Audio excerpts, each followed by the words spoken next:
We knew the new sister wife would be trouble. Angus fell for her like a hammer at a circus tent, and we all felt it in our hearts that something had shifted, and there'd be no going back.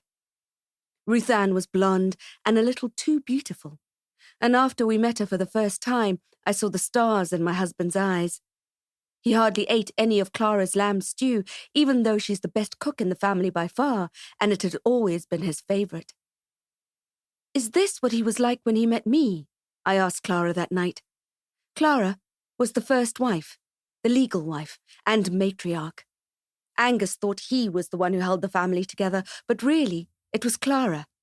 She was firm, loving, and steadfast. Sometimes my marriage to her felt more real and more intimate than my marriage to Angus. We had a bond that sister wives in other plural families envied. "Of course he was," Clara said.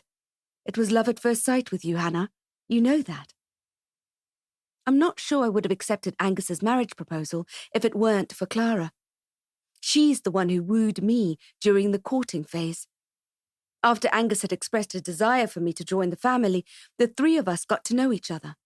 After 2 seasons, I accepted. "How will it work?" I asked. "We'll decide on that together," said Clara. Our plural marriage was successful because it was a true collaboration. We had a common goal and all worked hard towards it. When I was having a stressful day with the children, I would wonder how non-plural families managed. Only one mother in a house seemed a hard way to live. My parents were of the same faith, and they said it all the time. It takes a village to raise a family. Now I know why. Some days are just crammed too full of life, and you'd feel overwhelmed if you didn't have a sister to lean on. I thanked God for Clara every day. I'm not saying there was never jealousy. That would be dishonest. But Clara was always generous with Angus and me, especially in the beginning when I was getting used to the dynamics of the house. I was supposed to sleep in Angus's bed every second week, and I battled with that. Clara accommodated my insecurity by granting permission for me to spend any night of the month with him, even if she was the first wife and it was her turn. "Won't you miss him?" I asked. I didn't want to make trouble. Clara laughed. "Angus and I have a solid relationship. He's not going anywhere. Besides, I'd appreciate the time to myself. I'm behind on my reading." After a few weeks of borrowing Angus during Clara's turn, I realized I was no longer envious of their time together, and we went back to alternating beds every week. I picked a bunch of wildflowers for her to say thank you, and she hugged me. I also came to realize how much I enjoyed my own company. On the nights I wasn't with Angus, I felt liberated, and I appreciated the rare time on my own when I wasn't busy with the 7 children in the house and the never-ending housework.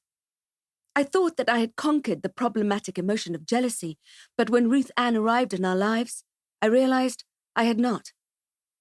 We began the courting process, and I dreaded every encounter with Ruth Ann. I found her superficial. She laughed too much, too loudly, and yes, she was too beautiful. I pressed Clara for her opinion, but she was, as always, too gracious to concede that Ruth Ann was anything but lovely. Eventually, at the risk of appearing unkind, I had to address it with Angus. I waited until he was in a good mood and then cautiously brought the conversation around to the impending engagement. "I don't think Ruth Ann is a suitable match for our family," I said. He looked alarmed. "I'm sorry," I blurted. "I wish it was different. I know you really like her." "Like her?" he said.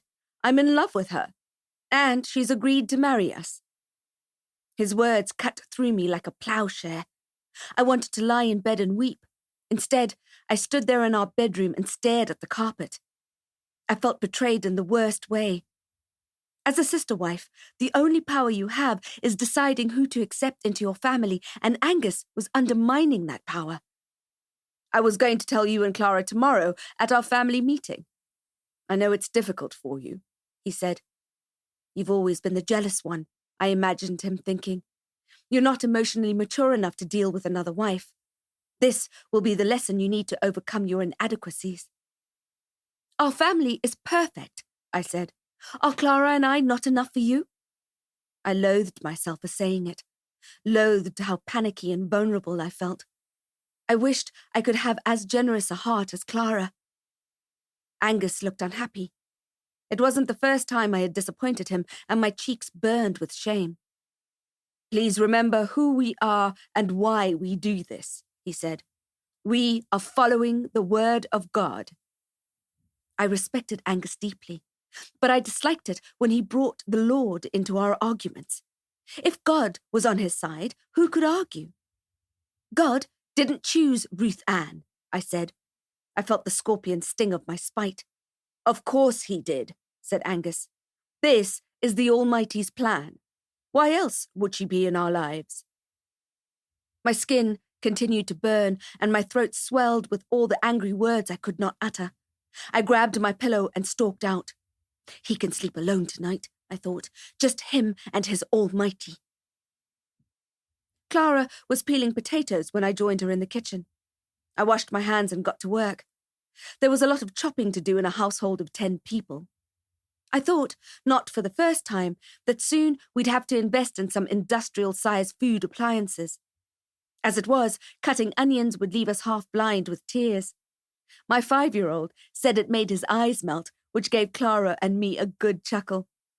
She rolled out the pie pastry dough on the counter and sprinkled it with flour. I didn't know where she learned to cook, but she was a natural. I had once told her that being a housewife was a waste of her talents. She had laughed and said real work happened at home, that no other job would have as much meaning or impact as being a wife and mother. I envied how she never seemed to long for more. I swept the vegetable peels into the compost bin and wiped down the counters. It's not that I didn't like cleaning. It was just that I felt I cleaned the same things 100 times a day. I secretly looked forward to the time the children would fly the coop and the clean things would stay clean. "Keep those bones," Clara said, and I frowned at her, raw chicken bones in my hands. "Throw them into that pot on the stove. It'll make a good broth." Clara's chicken broth was famous in our 400-strong gated community. Cooked with organic garden produce and seasoned with love, it was said to cure everything from head colds to depression. "I wish I could cook like you," I said. "You have your talents," Clara said. She winked at me and slammed the oven door shut. "Do I? It doesn't seem that way." Sometimes I felt like a cheap knockoff of Clara, a flawed copy. "Angus proposed to Ruth Ann," I said. "She said yes." Clara froze for a moment, then took off her apron and folded it neatly away. "Yes, he told me." "Clara," I said, "you know it's not a suitable match." "I know that Angus loves her," she said. "It's not up to Angus," I said, then looked around and lowered my voice. "It's supposed to be a family decision." "Angus is the head of the family," she said. We stared at each other, and the broth boiled over on the stove. While Angus and Ruth Ann said their vows, with Clara and I as matrons of honor and witnesses, I gazed at my husband, remembering our own wedding day. It had been a similar setup, a small gathering in the local church, a simple white dress that my mother had sewn, and a gold ring on my finger. I loved him and Clara so much, I was sure I'd be happy. Standing there at the altar for the second time, I felt that happiness slipping away, and I was powerless to stop it. I'd always been taught to forgive, to look for the good, to keep peace in the home. So when Angus insisted on marrying Ruth Ann, I forced all my feelings down until they formed a permanent heaviness in my stomach. Had my sense of freedom been an illusion? I knew people not of our faith found it difficult to understand polygamy. Some even thought of us as brainwashed, being kept under control by our manipulative husbands. But this was not the case in our family. We were bound by true, selfless love. Even if something happened to Angus, I was sure Clara and I would stay together. "We have to make it work," said Clara, as we wilted at the modest wedding reception. We'd been cooking for hours the day before to have everything ready, and Clara had even made a cake. I sighed into my empty cup. I'd had a sleepless night, and the children's excited play outside grated my ears. "It's hopeless." Nothing is hopeless in the eyes of God. I bit my tongue for what felt like the 1,000th time. When Ruth Ann spoke to me, I smiled and replied in a gracious way, and Angus looked on approvingly. I prayed for patience and grace, and I begged God to open my heart. Ruth Ann moved in, and so did her ego. In her mind, being the third wife was a superior position. She was new. She was shiny goods. She'd clog up the shower drain with her long blonde hair and expect me to clean it. She delighted in scolding Smarticus, our beloved tabby cat. Ruth Ann wasn't interested in the children and refused to do any kind of childcare, citing her inexperience as a possible danger. If there was an extra cupcake, she'd eat it. We hadn't gained a sister wife, I thought. We'd gained another child, and an ungrateful one at that. Angus was so blinded by her shininess that he didn't see the extra work Clara and I were doing. Every time I ironed Ruth Ann's clothes, I had the urge to scorch them, especially her favourite top, which, though modest, was extremely flattering. There were other practical considerations too. We could no longer all fit around the massive dining room table. The top loader decided it was being overworked and gave up the ghost. Clara's favourite cast-iron casserole pot was no longer large enough. When we bought another one, they couldn't both fit in the oven at the same time. "We need a new oven," I told Angus. He looked surprised, perhaps by my business-like tone. "We don't have the money for a new oven," he said. "You should have thought of that before you decided to marry another wife," I thought. "You should have thought of the implications." "Make a plan," I replied. I knew I was being cheeky, but I didn't care. My resentment had hardened me, despite my prayers. The next week, Clara was thrilled when Angus came home with a new oven that was twice the size of the old one. Later, I found out the money had come from our allowances, and I bit down hard on my rancor. Clara and I had been scrimping for months to afford a weekend away together, which was our annual tradition, but now the account was empty. When I confronted Angus about it, he shrugged. I made a plan. I prayed very hard that night. While Angus and Ruth Ann's relationship bloomed, ours faltered. When I was in bed with my husband, I imagined he wished I was Ruth Ann. I felt self-conscious about my body for the first time in years, pulling the comforter up to cover my stretched skin and sagging breasts. I no longer wanted to pleasure him because my heart was full of bitterness. It became a vicious circle, and, after a while, we stopped making love. Sometimes I wished that it wasn't my turn with Angus, even though my bed was already empty 2 weeks out of 3.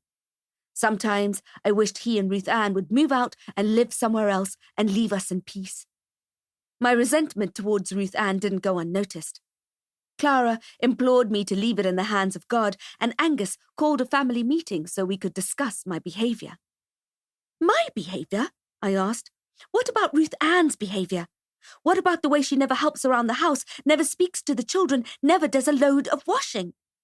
"Ruth Ann is still settling in," said Angus. "It's the honeymoon period. It was the same with you." I looked at Clara, who nodded. "It's the same with every new wife," she said gently. "I made concessions for you. I cooked for you. I gave you unlimited access to Angus." I remembered. It was true. "Give it time," said Clara. "You'll see. We'll all be settled in soon enough." But for once, Clara was wrong. Anyone who expected Ruth Ann to start chipping in was sorely disappointed. She'd leave dirty mugs all over the house, plates with crumbs, candy wrappers. She began to put on weight because she'd lie and watch TV all day while we worked to keep the machine of the household running. There was always more to do, but Ruth Ann was on a permanent holiday. Once, I vacuumed under her feet and accidentally rammed her just-painted toenail. I was getting so clumsy. I dropped her pancakes on the floor one morning. No one was watching, so I just loaded them back on the plate. And I did eventually scorch that flattering top of hers. No matter how hard I prayed, the clumsiness still remained. When Ruth Ann complained to Angus, he replied that it was time she began to wash and iron her own clothes, and running a vacuum around the house now and then would not go amiss. Bless her heart! Clara and I used to say to each other when we were annoyed with Ruth Ann. Ruth Ann's behavior deteriorated. Her moods would swing wildly from manic to depressed, and she'd stay glued to the couch for a week. On one of these days, we ran a deep, salted bath for her and let her soak. Clara washed Ruth Ann's hair, which she had impulsively cut short with the kitchen scissors a few days before. Her unpredictability unnerved me. "She needs medication," I said to Angus. "Leave it in the hands of God," he replied.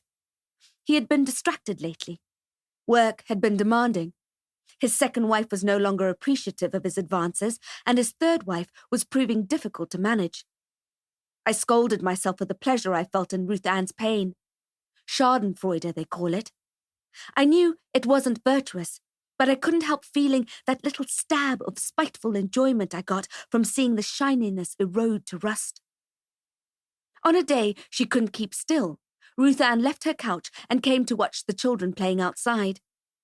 Angus had built them a beautiful treehouse, which they spent hours scaling the tree to reach, then squealed down the slide or climbed down the knotted rope that hung from the timber beams. It was a cheerful scene, until I saw Clara's 3-year-old daughter, a daring girl who enjoyed rough and tumble with her brothers, wrestling with my son at the entrance of the treehouse. They were arguing about whose turn it was to slide down. "Stop!" I called as I raced over. "Mary! Jonathan! Stop!" I didn't get there in time. My son, who at 5 was twice the size of Mary, pushed her aside, not realizing she'd tumble off the side. She hit the ground with a thump and an eye-watering crack. Then there was silence. I gasped, glancing up at my son. Realizing what he had done, his hands flew up to his mouth and his eyes filled with horror. As I reached Mary, she began to wail, and I thanked God she was still alive. The silence had been terrifying. Jonathan rushed down the slide to join me as I picked the screaming child up. "Call Clara," I told him. "Tell her to bring the keys for the truck. We need to get Mary to the hospital." Jonathan, white as new snow, turned to run inside, but Ruth Ann caught him by the ear. "You evil child," she said. "Look at what you've done." Mary was screeching, so I wasn't sure I'd heard correctly. "Ruth Ann," I said, "let him go." With her left hand, she let go of his ear, and with her right, she slapped my son so hard that he fell. The sound of the blow was louder than that of Mary's arm breaking seconds earlier. I wanted to scream. God help me, I wanted to hit Ruth Ann back and see her lying on the ground. Instead, I stood rooted to the spot, pinned down by the trauma of the moment as my son sobbed into the grass. Clara ran out of the house, and when Mary saw her, she cried louder and started kicking. "Hannah," she cried, out of breath, "what has happened? You're as pale as death." I hung on to the struggling toddler. "We need to get to the hospital," I said. In the family meeting, we discussed what had happened that day. Mary was sleeping in Clara's arm, a clean white cast over her broken arm. Jonathan sat next to me, his swollen face contrite. Angus looked disappointed in all of us, although I couldn't say why. "It was an unfortunate incident," he said, putting down his mug of coffee.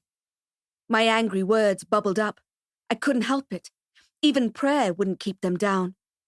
"Ruth Ann needs to know that she can't hit the children," I said. It was the mildest way I could put it, and every word took effort. "As a member of this family, Ruth Ann is allowed to discipline the children," said Angus. "In fact, it is expected of her." "Discipline?" I demanded. "That wasn't discipline. That was abuse. Look at him. Look at my son's face." Jonathan was about to start crying again, so I pulled him up onto my lap and hugged his little body to mine and kissed his hair. If my hands were cool, I would have put it on his swollen cheek, but my whole body was hot and bothered by the emotion eddying inside me. Angus sighed. It was his way of asking us to calm down. I felt the opposite of calm. I wanted Ruth Ann out of our house and out of my life. "Your son broke Mary's arm," said Ruth Ann. "He has to learn there are consequences." "They were playing," I shouted. "It was an accident." I looked at Clara, thinking she would want me to settle my emotions. But she was staring blankly at the table, still shocked by her daughter's injury. It had been a difficult afternoon at the hospital. People not of our faith often treated us like aliens or foreigners who didn't understand English or science. "We're going to have to x-ray her arm," the nurse had said. "Do you know what that is? I've got a painkiller here for your daughter. Do you consent to this medicine?" I hesitated on that one. People of our faith weren't allowed pain medication. We were supposed to embrace pain and the lessons contained therein. Unless the condition was life-threatening, we weren't allowed medicine at all. Clara and I had discussed it on the way to the hospital. A plaster cast wasn't really medicine, we agreed. It was a tool, a prop. It was temporary. It wasn't strictly medicine, but we'd keep it hidden from the other townsfolk just in case. We'd make sure Mary wore long sleeves to church. "A painkiller, ma'am?" repeated the nurse. "Is Mary in pain?" I asked. The nurse sighed and placed a liver-spotted hand on her generous hip. "I wouldn't be asking permission for pain medication if she weren't in pain." I looked around sharply, searching for Clara, who had gone to the bathroom. "Yes," I said softly, nodding at the nurse. "Please, give it to her." I hoped she'd forget to write it on the chart. I didn't know if Clara blamed me. I had been the one looking after the children, and it was my son who pushed Mary. She avoided eye contact at the family meeting that night. "Clara," I said. I needed to know that our relationship was okay. She looked up at me and blinked as if waking from a daydream. Smarticus wound his tail around my legs and meowed. Angus sighed again and pinched the bridge of his nose as if a headache was approaching. The fact that the head of the house was not saying anything intensified my anger, and I felt like I might explode. Instead, I stood up, still clutching my son, and looked Ruth Ann directly in the eyes. "Ruth Ann, if you ever touch a hair on any of our children's heads again, I will make sure you are sorry for it." Clara kept staring at the table. Ruth Ann pursed her lips and glared back, so I left the room, taking Jonathan with me. My son's bruise faded, but he refused to look at or speak to Ruth Ann, and he wouldn't let me leave the house if she was there. I had to take him grocery shopping, which was already a momentous task. The cashiers always eyed us suspiciously as we loaded dozens of loaves of bread and packets of fruit onto the counter. "You're throwing a party?" she asked. "Nope," I said. They always had something to say. "You're too skinny to eat all of that. You sure like bread, huh? And you got enough cheese right here to start a cheese factory. You're opening a restaurant?" I left my white hair cap in the car, hoping to blend in more than the other shoppers. But my waist-long hair and homemade dress still gave my faith away. It didn't help that Jonathan stared back at the people who looked at us. "Why do they look at me like that, Mama?" "Because you're special," I said. "Now pray that there's a sale on in the fruit aisle, and I'll buy some extra bananas." When Mary's cast came off, the children celebrated. My daughter Sharon made her a flower tiara from daisies and ivy, and they sang a song thanking God. It was a sign to me that I needed to have an open heart like them, and I committed to myself and the Lord that I would forgive Ruth Ann for striking my child and treat her with the same generosity of spirit that Clara showed me. Unfortunately, God had other plans. The sun was sinking, and the hills that surrounded our compound turned a delicious gold-tinged pink. Even the graveyard looked romantic, its simple tombstones brushed with marmalade hues. I was feeling more positive than I had in ages, and after helping Clara prepare the evening meal, I skipped outside to tidy up the toys the children had left in the garden. Ruth Ann was supposed to be bathing them, but I saw her in the yard with Malachi and Becky, Clara's 4-year-old twins. The three of them were crouching over, studying something. I guessed it was some plant or animal, and I let them be. I tidied the sandpit and pulled over the tarpaulin to protect it from the elements and Smarticus, and wheeled a couple of bikes to the bike rack. "Mum," said Malachi, Clara's son. I had a soft spot for him, and I liked it when he called me Mum. Not all the kids did, even though Angus insisted. "Mum, he said again. Come look here. Ruth Ann looked up at me and smiled. It was almost dark, but the moon was bright. The valley we lived in always felt closer to the stars than anywhere else in the world. I took a moment to breathe in the beauty and enjoy the peace in my heart, then walked over to them with a wide smile. I approached with caution, hoping it wasn't a snake or a spider. Malachi pointed a gun at me. I recognized it immediately as Angus's revolver, which was kept in the family safe and only to be taken out in true emergencies. I wanted to think it was a toy, but we didn't allow play weapons. Malachi aimed it at me and pulled the trigger. Bang, bang, he said, and I flinched and he laughed. Got you, Mum. I shot you dead. I wrenched the gun away from him with shaking hands. What's wrong with you? I demanded, first from Malachi and then Ruth Ann. Malachi looked hurt. We were just playing with it, said Becky. Adrenaline was flooding my body. My shaking worsened, the gun bouncing in my hands. What is wrong with you? I asked Ruth Ann. Are you insane? Ruth Ann laughed in a way that irritated me so much. Brashly, loudly, as if hurling an insult through the air. Relax, she said. It's not loaded. I clicked open the barrel and checked. There were no bullets. Get inside, I told the twins. When they tried to argue with me, I cut them down with a searing stare. I left Ruth Ann standing there in the dark and marched straight to Angus. I want her out of this house, I seethed. All the kindness and compassion I'd been cultivating flew straight out of the window. Either she goes or I do.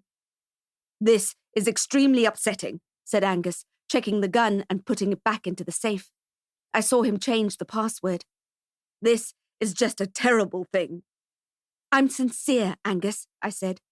If you choose her, I'm leaving, and I'm taking my children with me. Please, said Angus. I can see you're upset. I am too. Malachi could have shot Becky, I said. He could have shot me.